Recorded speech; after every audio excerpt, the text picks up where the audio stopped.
Welcome to the What's Your Ceiling podcast. We're your hosts, Monte, Wyatt, and Paul Scieszinski. Wherever you are in life, there is a higher ceiling. This podcast is how you become aware of it and how to take action to push through it. It's time to discover your ceiling.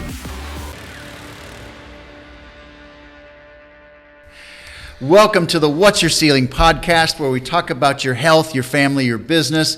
I'm Monte Wyatt. Paul Scieszinski. And we're going to have a great conversation between Paul and myself today. We're going to talk about helping businesses break through ceilings. And Paul, when you hear that phrase, helping businesses break through ceilings, what do you think is a barrier to breaking through a ceiling for a business?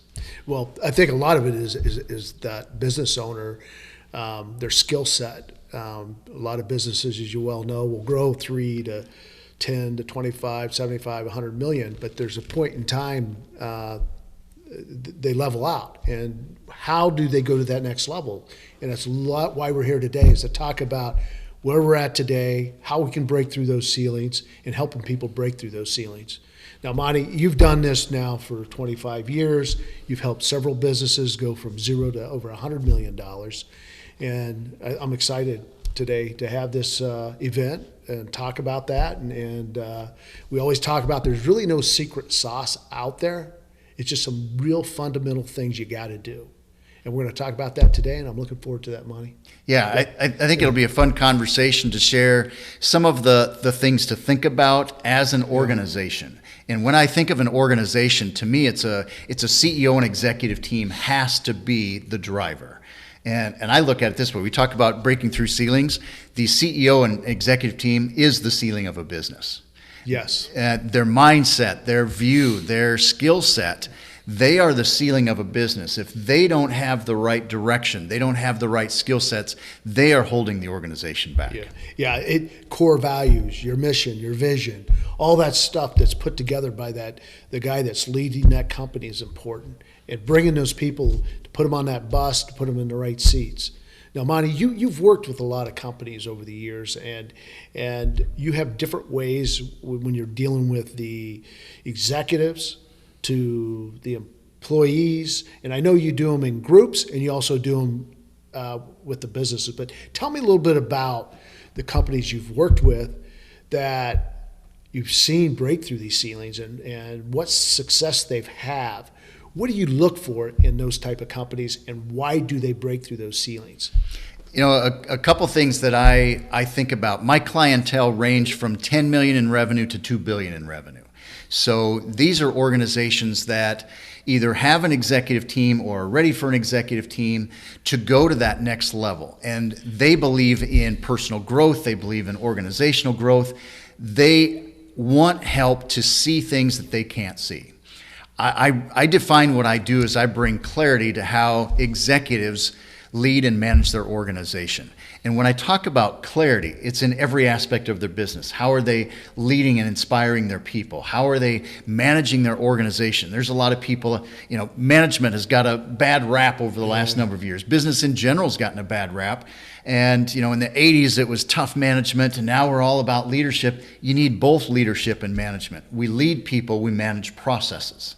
And I think it's critical that when you lead people, you have to have a clear direction. You have to have clarity of how you're inspiring folks and what you're building as an organization. But you also have to manage processes. How are we getting things done? What's the process that we're getting progress in the organization? And so it is about that executive team being aligned.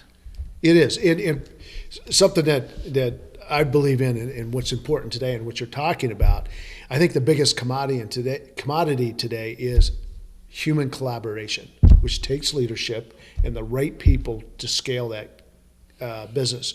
So when you're looking to go through that next ceiling and you have people come to you, why do they go to you, Monte? Why would they show up at your door and say, hey, Monte, I need help? What are they looking for? That's a fantastic question. They're looking for an outsider to help them see things that they can't see, and to help them bring tools and resources and processes to build a business. I define in what I do in 4 words: awareness, education, implementation, and discipline. I help them see things that they maybe can't see, the barriers, the bottlenecks, the inconsistencies that are needed. I bring proven tools and education to help them see, how do they build the right strategy? How do they get great business development? How are they hiring the right people? How are we consistent in our ways of working? And how are we building the right culture? And then how do we implement? How do we make this stuff a reality? We can talk about it all day long, but we can learn new things, but it's putting it into practice is the hard part. I help think through implementation, help them get the right ways that we're training our team, getting them on board, and then I hold them accountable to doing the right actions every week, every quarter, to stay focused on getting to the next level and getting the results that they want. Okay. Now, could you give me a picture of what that looks like? So you have a company that shows up, and I know you have several, and they want to work with you. What is that first step? And take me through that, kind of the steps, how it starts with probably the CEO, the owner, and then evolves to the employees, and kind of give me a picture and tell me a little bit about what that looks like. So, great point.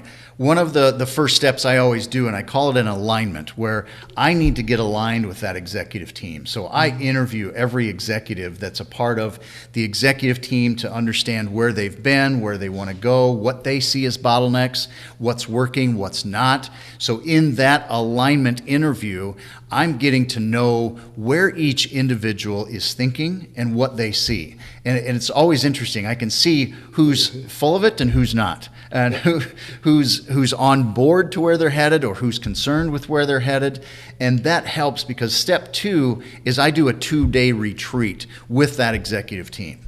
In that 2 days, we're digging into every aspect of the business, from business development to our core values, to where we're headed, to setting goals, to implementing. We dig into everything, so we're addressing current issues, but we're also talking about how do we make this a consistent process of how we as an executive team are working. Right. So you step back and identify the players of the company, and then at that time, you probably have to make some hard decisions at times, because I know a lot of companies are looking. They're at that $50 million, and they're wondering why they can't break through that next ceiling, and they come to you. And do you usually find it in the structure, the process, or the people is usually the issue why they're not going to that next level? It's a combination of all three. And it's funny, I tell every client, for the last 20 years, I've told every client this: in the first 12 months, this executive team will change. There will either be somebody that says, this isn't for me, I'm going to leave, or that you as a CEO, you're going to ask somebody to leave because they're not buying into our process of how we're growing this business, where we're headed, and what's working and what's not. And so, I've had people say, no, I've got a great executive team, everybody's working, and a year later, 2 of them are no longer there, because they weren't ready to make the changes. They weren't ready to think differently to get to that next level. Right. And that must be, and that's probably a lot of the issues. It gets back to the people. So if you have the wrong person in that wrong seat, and being able to identify, give me a couple tells that you see right away with a person that's working in that company that you know that you need to probably move on. And especially, I think the toughest part of that is you got a high performer, and he's in your company, you know, as we've seen before, and all of a sudden they have an attitude. What do you do? What do you do with a high performer in a company, and you're trying to go to the next level, to breaking through that ceiling? What do you do? Well, you talk about what's working, what's not.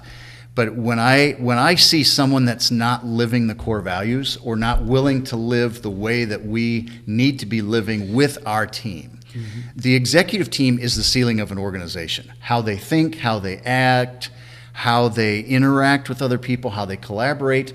And if there's a person that isn't buying into the core values. They might be a high performer, but they don't have the cultural fit. That, to me, is most important. You have the cultural fit of who the organization is, why we're doing what we're doing, and believing in our strategy. I can be a high performer, but have a terrible attitude, not buy into the core values, and there's so many businesses out there afraid to do anything with that high performer, but they're killing the morale in the organization. Yes. And I bet we could go to every organization out there and they could identify everybody's got at least one of those high performers. They're doing great, they're making the company a bunch of money, but they're not living the core values. They're pissing people off. They're not collaborating well. Mm-hmm. And they're bringing down the rest of the team. And I've seen it dozens of times. When you eliminate that person, the rest of the team rises up to the challenge. But everybody is so upset and frustrated that this guy is just terrible and nobody's doing anything about it, so they're not doing their best. That's interesting. It is. The people that you're working with is the atmosphere. It's your health. It's just like a family. And now, from your experience, and I'm sure, you know, every business is always looking for finances. They're always looking for the best, whether it be a product, but then it comes back to the people. And from talking to you, I think if you put those three, the product, the finances, and the people, how would you rate 1, 2, and 3?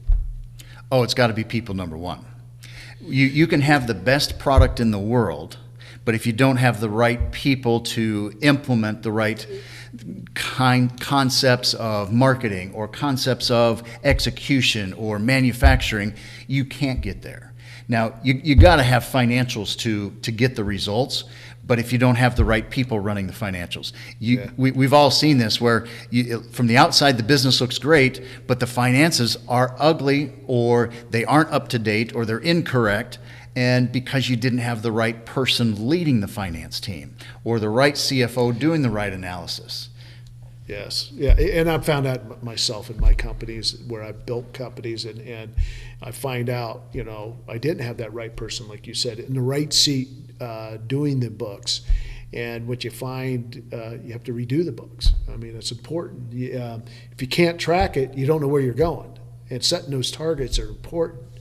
And now, you talk about the success of these businesses and help them break it through that next ceiling.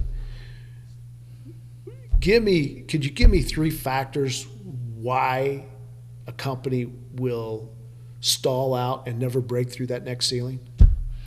I think the biggest challenge that every business has out there is they're good at making decisions, but bad at following through on those decisions. Implementation. And it is the implementation. Yeah. We can make a decision that we're going down this path or we're making a decision to go into this market, but then our implementation or our follow through on that decision isn't there or isn't to the level that it needs to be. It's easy to make a decision. It's hard to implement and execute.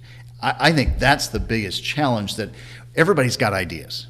Everybody's got a million ideas. It's how you implement that idea. It's not about how many ideas you have. It's about how well you implement the 1 or 2 ideas. I was with a healthcare company yesterday and having this conversation, and they're not growing as fast as they want. They don't have the finances that they need. And they said they have too many priorities. And I think that's what's happening in so many places. They've got too many priorities that they aren't implementing any of them well. Okay. And so they're trying to get too much done, but they're not implementing to the best of their ability. Where instead of having 20 or 30 priorities, have 6 or 8 at the most priorities that you're fully going to implement. Right. So that comes back to strategy. Going in with a strategy to implement. And it's putting people in responsible positions to finish what they're doing with this strategy. Well, I think it goes back to discipline. Okay. So I look at, there's 5 areas of discipline that I focus on with organizations, and I call them organizational disciplines. One discipline is a strategy. We define strategy as how we're going to win. So we define our core competencies, we define what we're best at, we define where we're headed. That's a discipline to stay focused on that. The second discipline is business development. Who is our core customer? How are we getting in front of them? What's our sales process? How are we serving our customers so they come back and buy it again?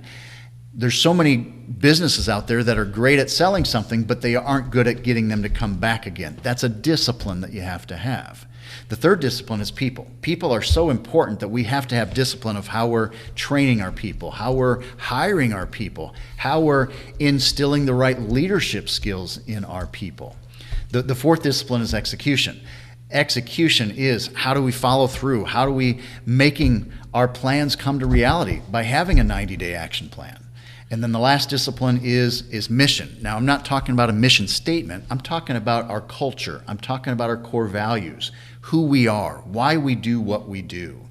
And those 5 disciplines, there's decisions made in each one. It's the consistency and the follow-through that make a company successful. It's not just about following the next bright, shiny object. It's about how you implement best. You know, you just said something that's really big. People, especially people that start businesses, build businesses, is that bright, shiny object. That's huge. That delays companies breaking through that next ceiling. It's almost that people need to learn how to say no to things. It's too easy to say yes, so we'll try that, we'll do that. And more people need to think about how do we say no to things? How do we say not at this time or next year or next 90 days? How are we going to fully execute the 3 or 4 things right this 90 days? Yeah, now, so we're back to this. People is by far number one, way ahead of the other. So that gets back to what everybody wants today. How do you find that person, which comes back to onboarding an employee to your work? So tell me a little bit about what's a process that you work with these companies on onboarding these employees and try to get that top 2 or 3% employees, because we call them A players and B players. Everybody wants the A players. So onboarding's I've found is probably one of the most important way to sort out the A players from the B and C players. So it starts well before onboarding. Okay. And here's what I mean by that. Well, I talked about doing a 2-day retreat. In that 2-day retreat, we create the organization story. And every company needs to be able to tell the story of who they are, why they do what they do, where they're headed, and how they're going to win. That is a differentiator to applicants. If you're applying to a company, you want to hear what's exciting about them. Where are they headed? Why are you different? And most companies can't tell their story very well, or don't tell their story well enough to get this person to say yes over this person. So it becomes a salary war. So you got to be able to tell the story. And to me, the story is, here's our culture. This is our core values. This is what we live by. This is our purpose. These are our 5-year goals. This is where we're going to be 12 months from now. And this is what we're choosing to be best at. And this is how you fit. That is telling the story. Companies need to be able to tell their story to attract the best people.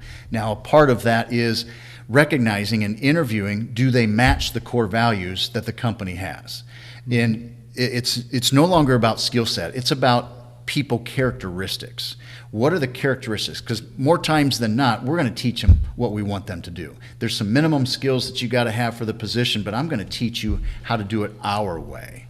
And that's the interesting part is most people think it is about, I got to find them on skill sets. No, you find the minimum skill sets that you want, and if they've got more, great. But if they don't have our core values, if they don't live the characteristics that we find important, they're not going to work. Oh, that's great. I love that. I love that. The fact that, okay, you're better off taking somebody even with a lesser skill set, with the right attitude and the right core values that'll meet your company to fit into that culture. And I've found that a lot of times you think you got that hire and you hire them and they're very talented. They don't have that. They don't have that great attitude. They don't have when you walk into that room, it's more about them instead of the company. And I want to jump in because there's a lot of people with core values that they've had for a while, and they say, well, our core values are honesty and integrity. To me, those are terrible core values. Everybody has to have honesty and integrity, but core values should tell people what are the behaviors you want them to live by. And honesty and integrity, what are the behaviors? Those should be, they're the bare minimum to get in. But what are the 5 or 6 core values that truly define the behaviors that you want your team to live by every single day?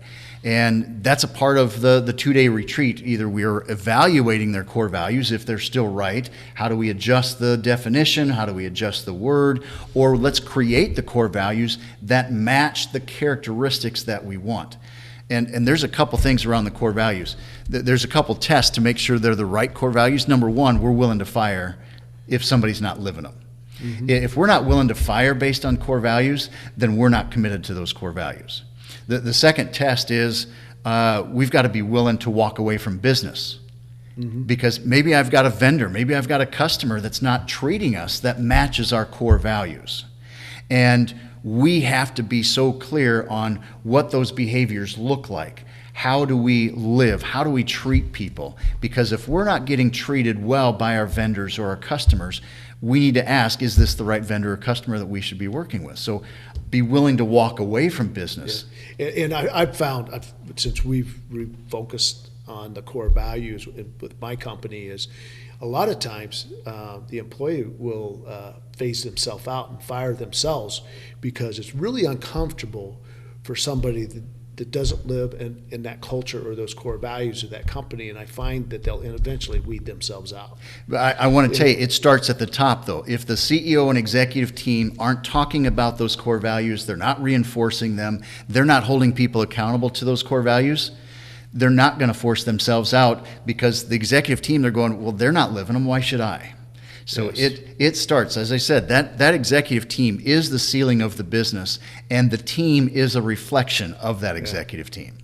Yes, absolutely. You know what, Monte, you said it. You know, that gets right back to, we always talk the secret sauce or the magic pill, but this is it. This is it right now. And I think that over the years that I've come and focused on those core values and hiring the right people, business gets easy and it's fun.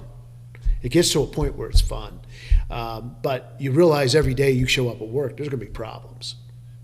There will always be problems. There's always going to be problems. It's how we address them, how we respond to them, and we need to respond to them within our core values. And that's reinforcing them, how we're expecting everyone to behave.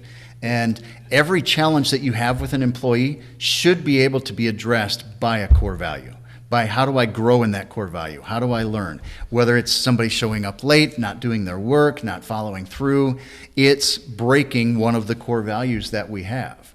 And that's the interesting thing, is being able to use those core values in giving feedback and having discussions of development. Now, so this goes back to how often are we talking about? Is this a weekly, a monthly? How do you see it implemented in your company? I know in my company, we're stronger some months better than other months, but this really should be a routine. And tell me what you see with successful companies. How often are they reviewing these? I've got clients that review them every week at the start of their team meeting. It may take a minute. So they're not taking a whole lot of time, but they're reinforcing them. They're on the walls and they point to them. They bring it out. They should be part of the one-on-one discussions you're having in development of your team. How are you developing in the core values? They should be part of performance reviews. So you're always doing that, but it's a part of that personal development. It should be a part of feedback. It should be a part of daily interactions. If it's only there to when you do performance reviews or you remind everybody once a year, they're not going to become natural. They're not going to become a part of everyday life. And so I've got clients where they've had contests, a quarterly contest that everybody needs to learn their core values in the next 90 days. And they give awards. They have core value awards that they give out every quarter of who's living what core value and why and how they're doing it. I have clients that in their team meetings, they talk about let's focus on this one core value today, and what examples do we have of us living it? So it's bringing it to life. It's not just a one-time deal, or it's not just a sign on the wall. Well, this is great. So basically, it's almost a daily event. Number one, you're living it. Number two, you're talking about it, and talking about how you implement it, how you're following that, and then you take ownership in that. And that breeds a great company. And that's a lot of what you're seeing, people going through different ceilings, is bringing groups of people together to build a team. You know, I talked about it's easy to make decisions and hard to execute. Yeah. A lot of companies, they make their decision on those core values, or they make their decision on their direction, or they make their decision on whatever topic, but they don't follow through fully. And I don't care if it's core values, or it's your marketing plan, or it's your talent development process, or your onboarding. That is a critical component. Now, I do want to come back to your onboarding questions, because I want to talk about that too, but we also have a commercial coming up that we want to do real quick here. We want to talk about, we're building this, and we want people to follow us in this journey, and how the more successful we become, the more information we can get out to the achievers, people that want to join us.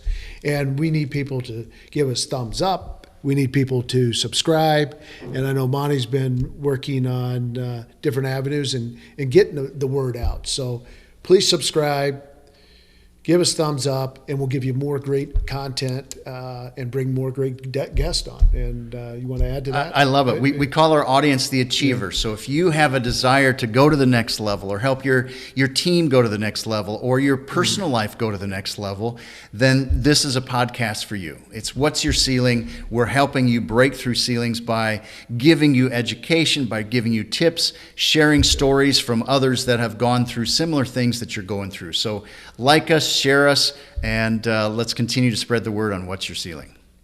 Give us that thumbs up. Thank you. Now, great commercial. Let's get back to talking about onboarding. Tell us that process. I have a process, and it's a lot of the information I've received from you, Monte. And tell us that process that you see is the best way to onboard, and how many layers it takes to onboard that employee.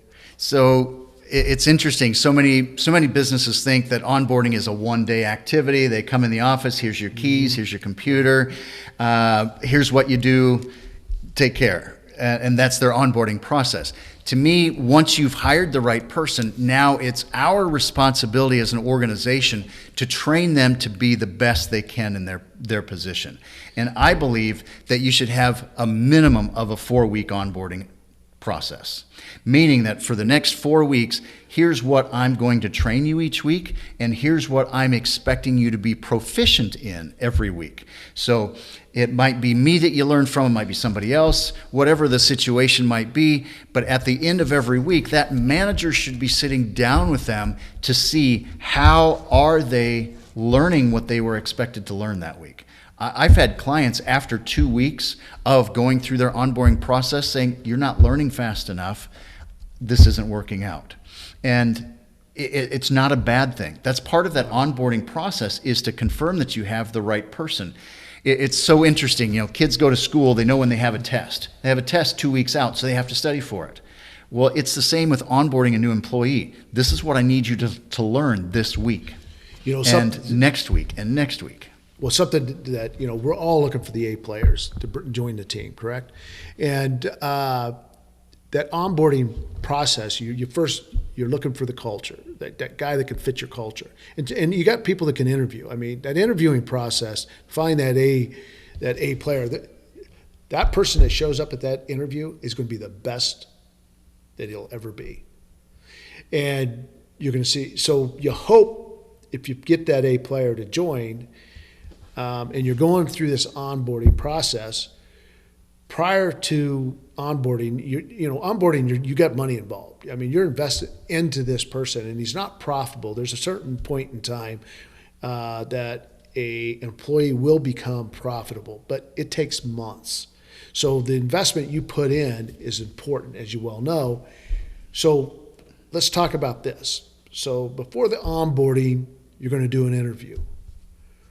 What type of an interview and what type of a process, which I consider probably kind of onboarding is the interview process? Or well, I separate them. We're not onboarding until we've hired them. Okay. So it's the recruitment and hiring process is where you start. And again, the recruitment and hiring process, you're confirming that they have the minimum skills that you desire and the core values that you want them to have.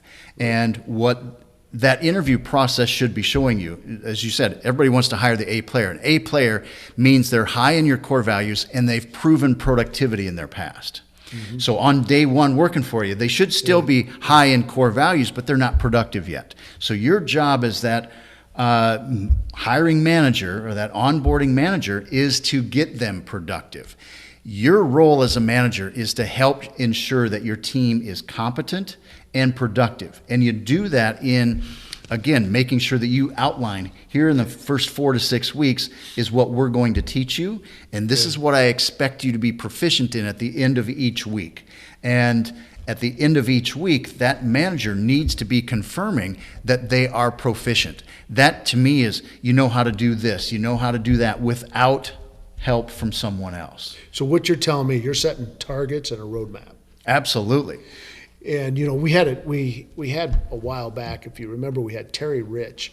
He made his money in the cable business and was could retire at age 40, and then went on and was successful in other businesses. But one thing he said that I liked in that interview, he talked about basically if you get an A player or someone at that level, if you got a roadmap, they will become successful. And we've got to own that as an organization. We can't expect that employee to be successful on day one without giving them direction. Now, if you're hiring an executive at that C-level suite, yeah, we're expecting a lot out of them. We're expecting certain skill sets, but I'm talking the average employee out there, we still need to give them an outline of what we're teaching them about our organization, our culture, our processes, our way of working, helping them think through and giving them an opportunity to understand their role. And that's the power of that first 4 weeks. First week, you might be teaching them these 4 things, and second week, you get them off on their own, but you still need to be ensuring that they're competent. Now, okay, we're reaching ceilings, we're breaking through that 50 million, we're getting to 75 million, and as you well know, every level has different issues, which takes more talent. I know you had a conference here just a few months ago, and you had a company that was having a hard time breaking through that 50 million. They're at 48 million. They're trying to go to 50 million. And when you see a company that's kind of struggling at that level and can't go through that ceiling, what are those things that are holding it back? Well, the first thing that I ensure is that the executive team gets aligned. What I mean by aligned is that they're all in agreement on what our priorities are, where we're headed, what are the benchmarks. Because so many, are we trying to do too many things? Are we not focused? Are we not intentional? Are we disjointed as an executive team? We have to be clear and aligned on what are the right priorities that are going to take us to that next level. And too many times we're still trying to implement something that is 4 years old or 3 years old that we don't have a good process into place or we don't have a good way of implementing. And that's what's holding us back, is that lack of alignment. Wow. So that's your first step. So probably at that stage, you're figuring out you either have to weed people out, you got to bring people in. What do you see at that point? Oftentimes, when I say they aren't aligned, they don't have the right discussions. They're fighting fires every day. Instead of moving forward, they're being reactive. And so they've got to make sure, how are we doing things? Now, there is a balance of managing the day-to-day and managing the long-term. You've got to do both. But if that executive team isn't aligned on our priorities to implement today, and we aren't implementing correctly so that we are getting the right things done by the entire team, then we can't scale more. We can't add on more business because we're maxed out at what we're doing because we can't implement well. That's interesting because and I know you have a company right now that you may be working with that are going through this struggle. Okay, so let's talk about this. So the first meeting is getting the executive team together. Yep. What's that conversation look like when you walk into their boardroom and they introduce the executive leader like yourself, Monte, and what is that conversation like? Tell me. Well, I'm asking them what's working and what's not working. Okay. I do more asking than I do telling, and I guide them down a path to recognize on their own. These are smart people. They're executives. They're smart people. They know where to go, but I'm asking tough questions that maybe they've never thought about or that they've even asked themselves on why something is working or why it's not working or what the root cause is.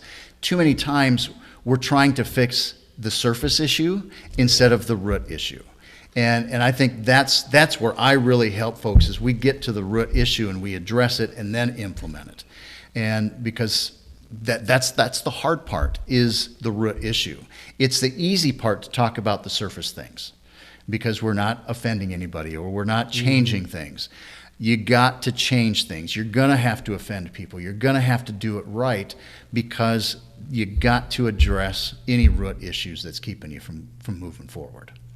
Well, that's great. And then, so you have your executive meeting, you get people aligned, and you got to make a decision at that point. Okay, we got to go to the 50 million, and the only way you're going to get there is bringing them to the line. And now you got to go. Next step to go to employees. How do you do that? So again, I talked about earlier is having the story. The executive team has to be aligned on their story. So here's our priorities, here's our goals, here's our directions, here's how we're implementing. And then we've got to communicate and collaborate with the rest of the organization on that story. The executive team has to go out and tell the story. We've got to get feedback on the story. We've got to get alignment on the story in the rest of the organization and get buy-in, and some roles might have to change. People take on new focuses because if that's the story, if that's the direction, that's the priorities, we've got to get the organization in the alignment of where we're headed.